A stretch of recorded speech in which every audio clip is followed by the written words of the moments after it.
اس کے بعد میں مائک رضوان بھائی کو ہینڈ اوور کرتا ہوں کہ وہ میٹنگ کنڈکٹ کرے۔ شکریہ عامر بھائی، بہت بہت شکریہ۔ تو میٹنگ آج ہماری علامہ اقبال کے بارے میں ہے، اور میں صدر محفل جناب شیخ اعجاز صاحب سے کہوں گا کہ وہ اپنے مقالہ ہمیں پڑھ کے سنائیں کہ مقالے کا موضوع ہے شکوہ اور جواب شکوہ۔ معزز محبان اردو، السلام علیکم۔ میں اس تھوڑا سا تعارف کراؤں گا اقبال ڈے کے حوالے سے، اور میری جو اقبال شکوہ جواب شکوہ انشاءاللہ آخر میں پیش کروں گا۔ تو شروع میں آپ کو بتانا چاہ رہا ہوں کہ اقبال ڈے ہم کیوں مناتے ہیں۔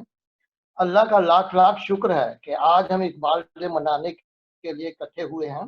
ہم پچھلے 19 سال سے 21 اپریل کے بعد کا ویکینڈ مختص کرتے آئے ہیں۔ اس دفعہ رمضان کی وجہ سے ہم وقت سے پہلے منا رہے ہیں۔ 2006 سے بیوٹی آف ہیومینٹی کے زیر اہتمام اقبال ڈے شاندار طریقے سے منایا جاتا ہے، جس میں مقامی سخنوروں کے علاوہ باہر سے بھی مہمان بلائے جاتے ہیں۔ نیو یارک سے مامون ایمن، شکاگو سے امین حیدر، ڈیلس سے یونس اعجاز اور اقبال حیدر فلوریڈا سے آتے رہے ہیں۔ اقبال حیدر صاحب کو مرحوم کہتے ہوئے زبان لڑکھڑا رہی ہے۔ اس سال اقبال ڈے حسن بصری کیڈلٹن کے ہال میں بروز ہفتہ مورخہ 18 اپریل 2020 کو منعقد ہونا تھا، جس کی صدارت اقبال حیدر صاحب نے کرنی تھی۔ انہوں نے ٹاپک دیا تھا شعر اقبال کا، اقبال بھی اقبال سے آگاہ نہیں ہے، کچھ اس میں تمسخر نہیں واللہ نہیں ہے۔ اس کے اوپر انہوں نے بات چیت کرنی تھی، لیکن ہم مس کر رہے ہیں کہ یہ دیکھ اللہ کو منظور نہیں تھا۔ صبر کے علاوہ ہم اور کر بھی کیا سکتے۔ آپ میں سے بہت سے لوگ سوچ رہے ہوں گے کہ beauty of humanity Iqbal day سے کیا تعلق۔ بیوٹی آف ہیومینٹی پچھلے چند سالوں سے بڑے بڑے مشاعرے منعقد کراتی رہی ہے۔ یہ 503 ٹیکس ایگزمپٹ آرگنائزیشن ہے، اور یہ 2006 میں میلبرن فلوریڈا سے شروع کی گئی۔ اس کے تحت ضرورت مندوں خاص کر معذوروں کو امداد فراہم کی جاتی ہے۔ رمضان پیکیج کا اہتمام کرتی ہے، فری میڈیکل کیمپس لگاتی ہے۔ اس سال سے گھروں میں کھانا پہنچانے کا پروگرام شروع کرنے کا ارادہ ہے۔ ہم انشاءاللہ ہر ایک کو بذریعہ یا text message beauty of humanity کے کوائف سے آگاہ کریں گے۔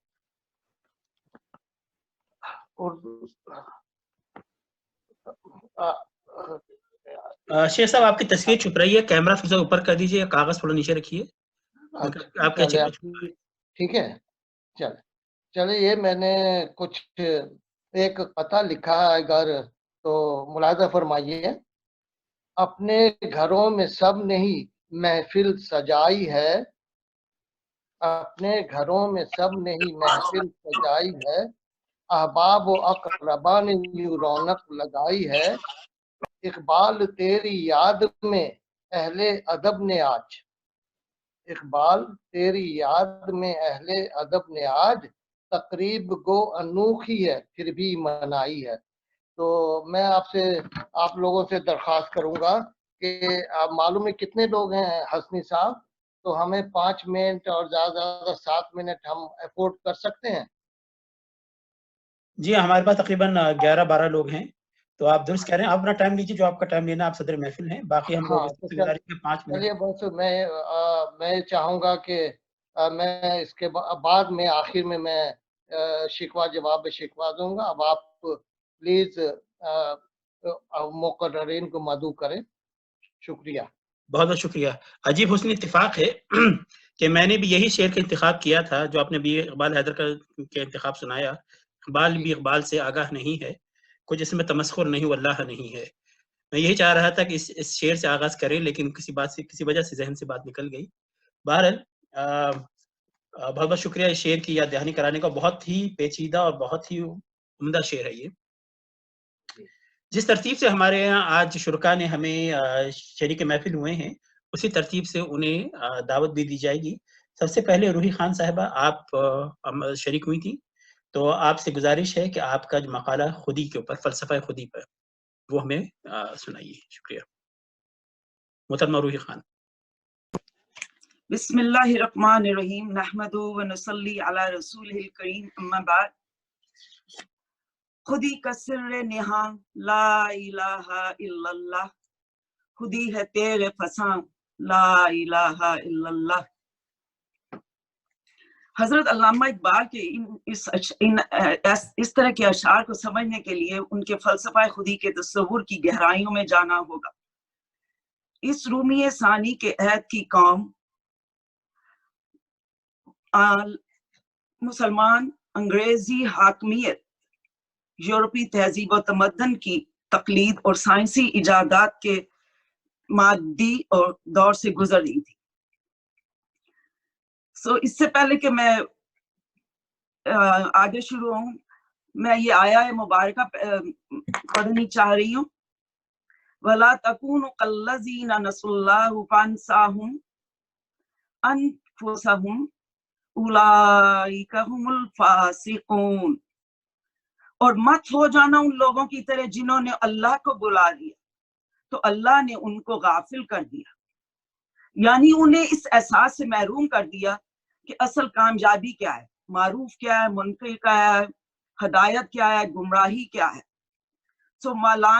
مولانا کا فلسفہ خودی اس آیت مبارکہ سے لیا جاتا ہے، اور اس مختلف مفسرین نے اس آیا کی ڈیفرنٹ تفسیر لی ہے. علامہ اقبال نے اس سے یہ فلسفہ خودی کا یہ نوری نقطہ نکالا ہے. اور علامہ اقبال کے دور کے یہ مسلمان جن مادی دور سے گزر رہے تھے، سائنسی ایجادات اور ڈفرنٹ، ان کے علاوہ وہ اس بنا پر اپنے مذہبی اور اخلاقی اور معاشرتی اقدار وہ بہت کھو چکے تھے اور اپنے فرائض کو بھلا کر بے عملی اور کاہلی کی زندگی گزارنا پسند کرتے تھے. کاہلی کے اس عالم کی اقبال نے کچھ یوں تصویر کشی کی ہے: کتنی عجیب ہے گناہوں کی جستجو اقبال، نماز بھی جلدی میں پڑھتے ہیں پھر سے گناہ کرنے کے لیے. دوسروں کے سہارے جینا اور غیر کا احسان لینا ان کو بہت آر محسوس ہوتی تھی. جیسے آپ نے سنا ہوگا، اے طائر لاہوتی، اس رزق سے موت اچھی جس رزق سے آتی ہو پرواز میں کوتاہی. یہ اسی کا مفہوم ہے جو ایک جملہ بھی میں نے آپ کو بتایا. ان حالات میں علامہ نے اپنے فلسفہ خودی کو اپنی شاعری کے ذریعے تعارف کرا کے بعمل رہنے، مسلسل جدوجہد کرنے، زندگی کو با مقصد اور باشعور گزارنے کا پیغام دیا. علامہ اقبال کے نزدیک خودی کا فلسفہ نفس کی شناخت ہے، یعنی عرفان نفس. ان کے نزدیک نفس سے مراد انسان کی حقیقت اور اس کی پہچان ہے. اصل انسان میں اس کا حقیقی وجود مضمر ہے، جس کی بنا پر اللہ نے اسے اشرف المخلوقات کا مقام عطا فرمایا. علامہ اقبال انسان کو، بالخصوص مسلمان کو، شاہین کی مانند ہمتاً حرکت و گرم اور ولولوں حرکت ہمتاً محرک اور گرم ولولوں سے حدت میں مضطرب رہنے کی تلقین کی ہے. یہی علامہ اقبال کا فلسفہ خودی ان کی اردو اور فارسی شاعری کا مرکزی نقطہ خیال ہے. من عرف نفسہ فقد عرف ربہ، جس نے اپنی حقیقت کو پہچان لیا اس نے اپنے رب کو پہچان لیا. یہ دور اپنے براہین کی تلاش میں ہے، صنم کدا ہے جہاں لا الہ الا اللہ. ایک اور جگہ یہی حقیقت اور مجاز کی کا بیان کرتے کہتے ہیں، جس نے اپنی کبھی اے حقیقت منتظر نظر آ لباس مجاز میں، کبھی اے حقیقت منتظر نظر آ لباس مجاز میں، کہ ہزاروں سجدے تڑپ رہے ہیں میری جبین نیاز میں. یہی اضطرابیت ایک اور جگہ ابراہیم علیہ السلام، وہ سچا عشق، ان کا دل کا آئینہ بالکل کلیئر تھا، اس لیے ان کی آگ، وہ نمرود کی آگ جو تھی وہ بھی ان پہ ٹھنڈی ہو گئی.